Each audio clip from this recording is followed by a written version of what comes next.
Hey everyone, welcome to another short series of Bumblebee. In this video, we will discuss about the right strategy for UPSC CSE current affairs.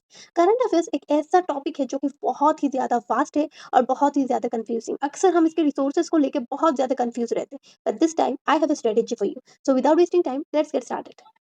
Current affairs के दो basic part है. एक जो recent updates आ रहे हैं and second static. कैसे? Let me show you. जैसे कि अगर न्यूज़ में अर्थक्वेक है तो स्टैटिक में आपको इसी अर्थक्वेक के बेसिक्स को पढ़ना होगा, जैसे कि टी वेव्स क्या होते हैं, एस वेव्स क्या होते हैं. So this is how we have to interlink this recent part with the static part. Now हम देखते हैं करंट अफेयर्स को पढ़ने का राइट रिसोर्स क्या है. आई नो कोचिंग इंस्टीट्यूट के एनालिसिस वीडियो में हम लोग बहुत ज्यादा डिपेंडेंट हो चुके हैं. वाई? क्योंकि बेटे बिठाए शॉर्टकट में हमें स्टैटिक और करंट अफेयर्स लिंक्ड मिल रहा है. So that is a good option, time saving, right. But अक्सर टॉपर्स ये कहते हैं कि जब एनालिसिस वीडियो हम देखते हैं और वहां से हम नोट्स बनाते हैं तो that is a total waste of time. This is because what we write we can not revise it. क्या आपके लिए पॉसिबल है 1 ईयर का करंट अफेयर्स लिख रहे हैं एंड देन उसी को रिवाइज कर रहे हैं? Of course not. So that will be a waste of time because what we can not revise we should not write down. क्योंकि यूपीएससी में we have to keep our resources limited and revision unlimited. ठीक है, that's the mantra. Let me explain this to you through example. कोई movie जो आपको किसी ने narrate किया है और वही सेम मूवी जो आपने खुद देखा हो, तो आपको क्या ज़्यादा याद रहेगा, जो नरेशन आपको किया गया हो या जो आपने खुद देखा है?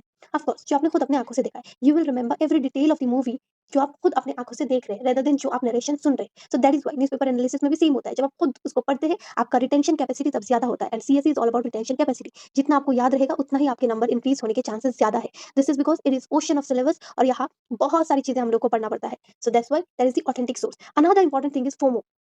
Let me show you. By FOMO I mean by the end of the year prelims के पहले या तो हम PT 365 या फिर आप जो मंथली मैगजीन्स आते हैं वो पढ़ते ही है. This is because we fair out कि जो बाकी एस्पायरेंट्स है वो हमसे ज़्यादा कुछ पढ़ ना ले या फिर what if we miss out on something and question आ गए. तो by the end of the year PT 365 पढ़ना ही है. फिर हमें क्यों नोट्स बनाना है कोई एक वीडियो देखे throughout the year? That will be a waste of time. उस टाइम में हम कुछ और पढ़ सकते हैं. दिस इज बिकॉज एक वीडियो जो होता है न्यूज़पेपर एनालिसिस का वो 1 आवर का होता है या फिर 50 मिनट्स का ही पकड़ लो आप. अगर ऐसा है उससे अगर हम नोट्स बनाएंगे 2 to 3 आवर्स हमारा उधर ही चला जाता है.